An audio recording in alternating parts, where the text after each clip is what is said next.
Halo, selamat datang di channel Ruang Taktik. Di video kali ini kita akan bahas pertandingan Chelsea versus Manchester City. Pertandingan ini mempertemukan antara juara Liga Champions melawan juara Premier League. Selain itu, dua pelatih yang mahir dalam taktikal juga bertemu. Setelah 3 kali kalah di 3 kompetisi berbeda, akhirnya Pep Guardiola sukses mengalahkan Chelsea asuhan Thomas Tuchel. Nah, sebelum kita bahas detail taktikal, simak ulasan dari channel kolaborasi kita. Tuan rumah Chelsea akhirnya ditundukkan 0-1 oleh Manchester City. Thomas Tuchel yang menyimpan Kai Havertz dan memasang Timo Werner berdua dengan Romelu Lukaku di depan untuk mengantisipasi Mason Mount yang tidak bisa tampil karena cedera. Ia menempatkan 3 gelandangnya, Jorginho, N'Golo Kante dan Mateo Kovacic untuk memenangkan lini tengah. Tapi Chelsea terpaksa harus kehilangan Reece James karena cedera di babak pertama.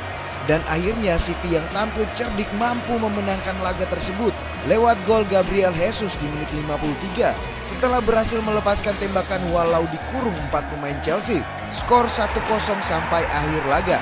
Hasil ini menjadi rekor baru bagi Guardiola yang meraih kemenangan ke-221 sebagai pelatih City.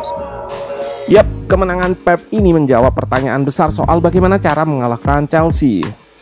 Pun begitu, pendekatan Tuchel di awal game sedikit berbeda karena langsung memakai 3 gelandang. Well, penasaran dengan detail taktikal di match ini? Let's go, kita bahas sama-sama. Tuchel sedikit mengubah formasi Chelsea dari 3-4-3 ke 3-5-2, menduetkan Lukaku dan Werner di lini depan. Sementara Pep kembali memplot Gabriel Jesus sebagai sayap kanan. Posisi nomor 9 diisi oleh Foden. Chelsea nggak membuat satupun shot on goal pada laga ini. Dikutip dari Opta, XG Chelsea kemarin merupakan yang terkecil di Stamford Bridge sejak musim 2008-2009. Banyak orang mengkritik taktik Tuchel yang mengurangi jumlah pemain di lini depan. Peran double ten menjadi kunci dari 3 kemenangan Tuchel atas Pep musim ini.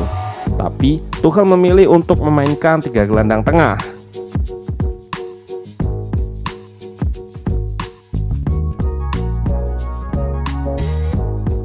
Bangun serangan Chelsea juga diredam dengan baik oleh City dengan high press mereka.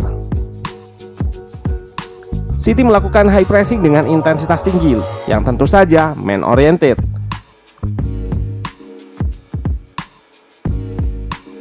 Trio lini depan akan menekan 3 bek Chelsea. Namun striker terjauh dari bola akan bergerak ke tengah untuk melakukan press ke CM sehingga akan banyak pemain di area dekat bola. Rodri nggak terlalu naik dengan tujuan untuk memberikan proteksi pada back 4 dan menyulitkan 2 striker Chelsea.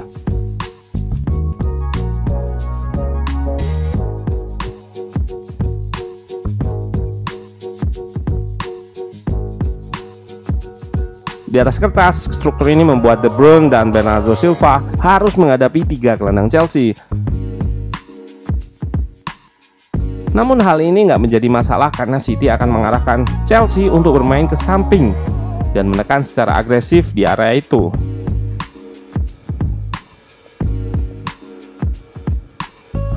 Hal ini membuat Chelsea nggak bisa mengganti arah serangan. Pemain City akan meninggalkan pemain Chelsea yang berada di area yang berlawanan dari bola. Karena itu City nggak mengalami situasi kalah jumlah di dekat bola. Masalah akan muncul ketika Chelsea berhasil switch, tapi pressing kualitas tinggi selalu menyulitkan Chelsea. Keputusan Pep untuk menaruh Bernardo sebagai gelandang tengah bagian kanan patut diacungi jempol. Ketika bertahan, Bernardo melakukan man marking terhadap Kovacic, pemain yang sering bisa keluar dari pressing lawan dengan kualitas dribblenya.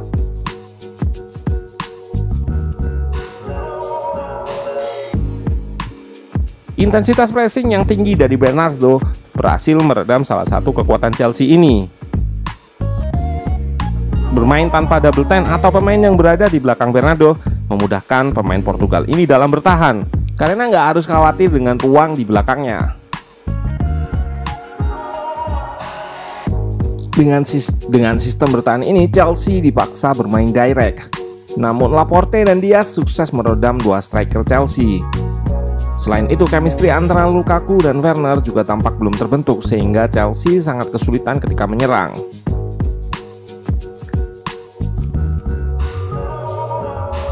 Setelah berhasil mencetak gol, Tuchel mengganti Kante dengan Havertz. Praktis, formasi kembali berubah menjadi 3-4-3. Sementara City nggak berubah. High pressing intensitas tinggi tetap dilancarkan. Sebetulnya, City cukup kesulitan dalam menembus pertahanan Chelsea yang menerapkan blok rendah. 3 peluang dengan XG terbesar City berasal dari situasi transisi dan set piece. Artinya, tim besutan Pep Guardiola ini kesulitan ketika harus berhadapan dengan pertahanan Chelsea yang sudah terorganisir.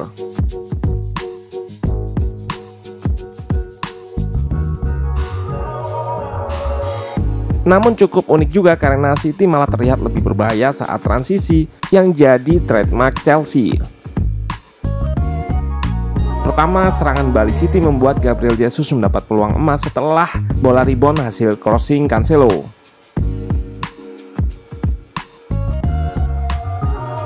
Lalu peluang Laporte dari lateral free kick.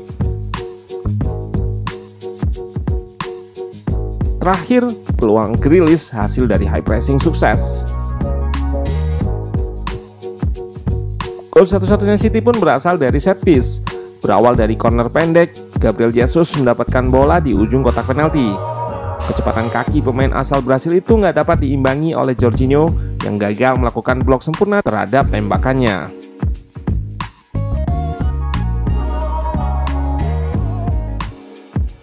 Keputusan Tuchel menggunakan formasi 3-5-2 memang gagal membuahkan hasil. Tapi itulah sepak bola, selalu ada tim yang menang dan kalah. Ada pelatih yang dipuji dan dicaci, tinggal bagaimana mereka belajar dari kesalahan yang pernah dibuat. Menarik untuk melihat respon Tuchel setelah mengalami kekalahan.